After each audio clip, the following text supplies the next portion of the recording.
Este milagro de resurrección demostró algo más que el poder de Dios para traer vida de la muerte. Demostró su fidelidad para proveer en medio de la escasez y purificar lo que estaba contaminado. Un día, Eliseo regresó a Gilgal y hubo hambre en la tierra. Los profetas se habían reunido, pero la comida escaseaba. Y como es común en tiempos de necesidad, lo que parecía suficiente se convirtió en insuficiente. Entonces, Eliseo pidió un guiso para los profetas, y uno de los discípulos fue al campo a recoger hierbas. Sin saber, tomó una calabaza silvestre y cortó su fruto, pues pensó que sería buena comida para el guiso. Pero al hervir la calabaza se dio cuenta de algo terrible. El guiso estaba envenenado.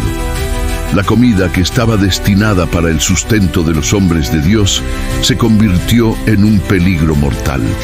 Y al llevar el guiso al profeta dijeron: «Hay muerte en la olla, hombre de Dios». La desesperación creció entre ellos. ¿Qué hacer cuando lo que parecía la solución se convierte en amenaza? ¿Qué hacer cuando la provisión se convierte en veneno? Pero Eliseo no se desesperó. Tomó harina, la echó en la olla y dijo: «Echad de comer al pueblo». Y al probar el guiso, no hubo más mal en la olla. Lo que antes estaba lleno de muerte, ahora estaba lleno de vida. Lo que era tóxico fue purificado por el poder de Dios. En ese momento, el pueblo de Dios fue alimentado, y el milagro no solo sanó el guiso, sino que recordó a todos que cuando el Señor es la fuente, nada queda sin purificar, nada queda sin sanar. Uno de los milagros más conocidos de Eliseo fue la curación de Naamán, un hombre poderoso, un comandante del ejército de Siria.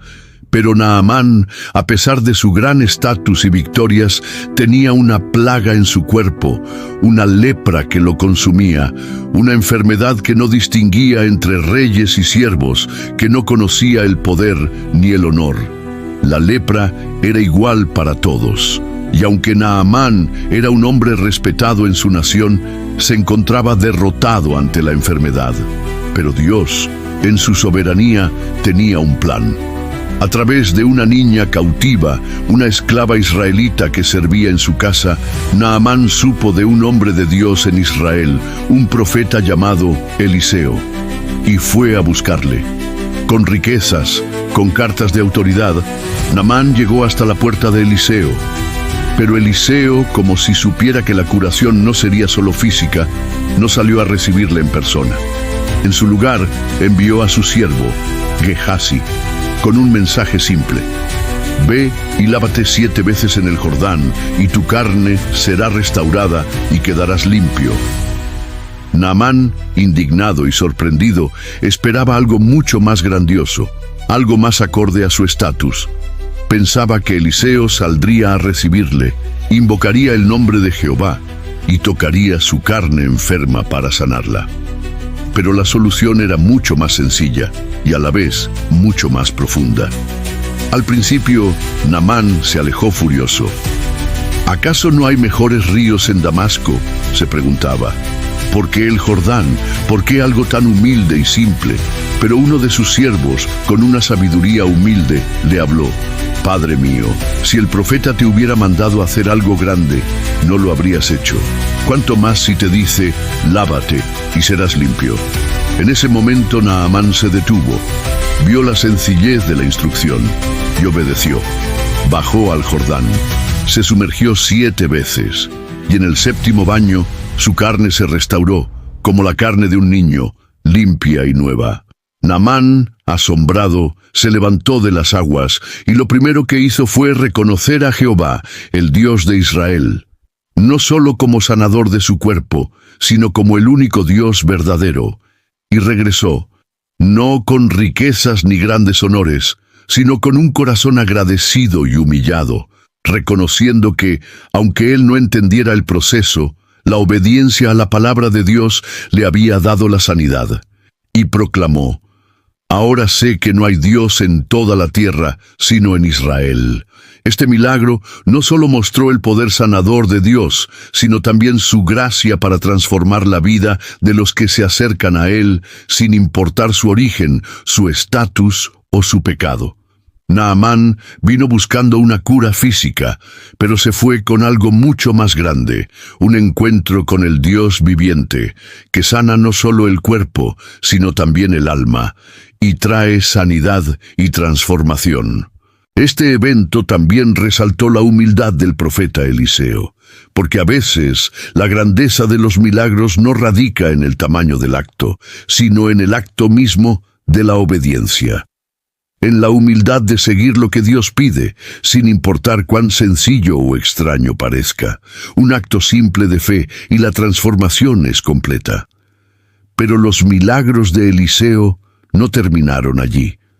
Su vida estuvo llena de señales del poder de Dios, y cada milagro no solo reveló la misericordia divina, sino que dejó huella en la historia del pueblo de Israel. Uno de esos momentos fue el milagro del hacha flotante. En una ocasión, los profetas estaban trabajando cerca del Jordán, cuando uno de ellos, al cortar un árbol, perdió su hacha en el agua. El hacha era prestada y el joven estaba angustiado. Pero Eliseo, con una simple acción, tiró un palo al agua y el hacha flotó, restaurando lo perdido. El milagro no solo fue una provisión, sino un recordatorio de que para Dios no hay nada imposible, ni siquiera lo que parece haber desaparecido en las profundidades. Todo está bajo su poder. Otro de sus grandes milagros ocurrió cuando el ejército sirio sitió a Israel. Eliseo oró, y Dios abrió los ojos de su siervo, mostrándole el ejército celestial que rodeaba la ciudad. Un ejército mucho más grande que el de los sirios. Eliseo oró y cegó a los soldados enemigos, y luego les mostró el camino a la ciudad de Samaria. Cuando fueron liberados, Naamán no solo fue sanado, sino que fue enviado a casa como testigo del poder de Dios. Pero incluso después de su muerte, el poder de Eliseo seguía presente.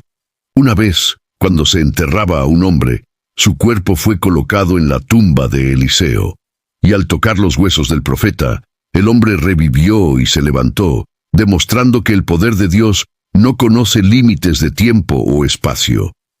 Eliseo había dejado un legado eterno.